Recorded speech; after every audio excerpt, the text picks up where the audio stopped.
Hi friends, ఈరోజు డిన్నర్లోకి ఏం curry prepare చేసుకున్నారు మీరు? నేనైతే డిన్నర్లోకి ఏం కర్రీ ప్రిపేర్ చేసానో తెలుసా? చూపించేస్తే చూసేయండి. వచ్చేయండి మరి.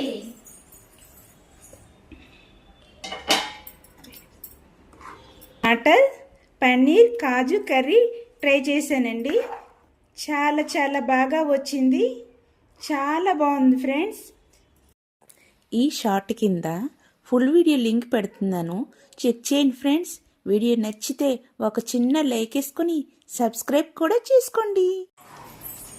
ఇది చపాతీతో కానీ పుల్కాతో కానీ చాలా టేస్టీగా ఉంటుంది. నార్త్ సైడ్ అయితే మాత్రం చాలామంది ఈ కర్రీ ప్రిపేర్ చేస్తూ ఉంటారు. చాలా టేస్టీగా ఉంటుందండి. నార్త్లో వాళ్ళైతే ఈ కర్రీ కంపల్సరీ తినే ఉంటారండి. ఈ ప్రాసెస్లో మీరు ఒకసారి ట్రై చేయండి. ఇది ఫుల్ వీడియో తీసాను, లాంగ్ వీడియోలో పెట్టానండి. ఒకసారి చెక్ చేయండి ఫ్రెండ్స్. మరి ఈ వీడియో నచ్చిందా లేదా కూడా కామెంట్లో చెప్పేయండి. ఈ ప్రాసెస్లో ఒకసారి ట్రై చేయండి. ఇంతేనండి వీడియో. Bye bye.